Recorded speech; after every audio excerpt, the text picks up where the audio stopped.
ایک شخص جس کا نام زید بن عقاد تھا، اس بدبخت نے حضرت عبداللہ بن مسلم بن عقیل کو تیر مارا تھا جو ان کی پیشانی میں لگا تھا۔ انہوں نے پیشانی کو بچانے کے لیے اس پر اپنا ہاتھ رکھ لیا، مگر تیر ایسا لگا کہ ہاتھ بھی پیشانی کے ساتھ ہی پیوست ہو گیا، اور جب کوشش کے باوجود بھی ان کا ہاتھ پیشانی سے جدا نہ ہو سکا تو انہوں نے بارگاہ الہی میں دعا کی کہ یا الہ العالمین، ہمارے دشمنوں نے جیسے ہمیں ذلیل کیا ہے تو بھی ان کو ایسے ہی ذلیل کر، اور جس طرح انہوں نے ہمیں قتل کیا تو بھی ان کو قتل کر۔ ابن عقاد نے ان کے پیٹ کا تیر تو نکال دیا، مگر جو تیر پیشانی پر لگا تھا وہ نہ نکل سکا۔ مختار نے عبداللہ بن کامل کو اس کی گرفتاری کے لیے روانہ کیا۔ ابن کامل سپاہیوں کے ساتھ پہنچ کر اس پر ٹوٹ پڑا۔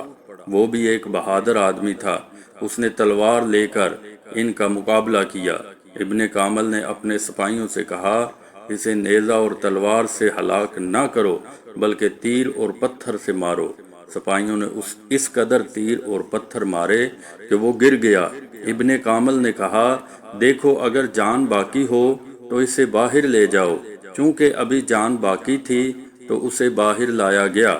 ابن کامل نے آگ منگوا کر اسے زندہ جلا دیا۔ طبری صفحہ نمبر 87 جلد نمبر 2۔ ابن زیاد بد نہاد کا عبرتناک انجام۔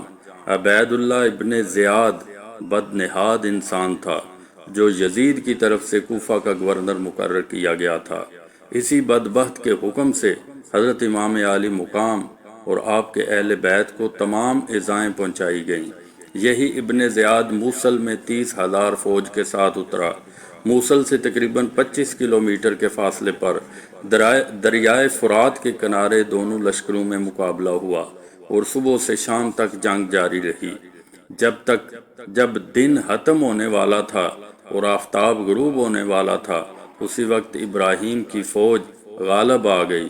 ترمذی شریف کی حدیث مبارکہ ہے کہ جس وقت ابن زیاد اور اس کے سرداروں کے سر مختار کے سامنے لا کر رکھے گئے تو ایک بڑا سانپ نمودار ہوا۔ اس کی ہیبت سے لوگ ڈر گئے۔ وہ تمام سرداروں میں پھرا۔ جب عبید اللہ بن زیاد کے سر کے پاس پہنچا تو اس کے نتھنے میں گھس گیا اور تھوڑی دیر ٹھہر کر اس کے منہ سے نکلا۔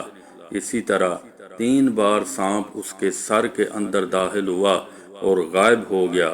نور الابصار صفحہ 124۔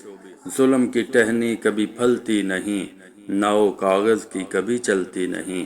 مختار نے حضرت امام علی مقام کے قاتلین کے بارے میں بڑا ہی شاندار کارنامہ انجام دیا، لیکن آخر میں وہ دعوی نبوت کر کے مرتد ہو گیا۔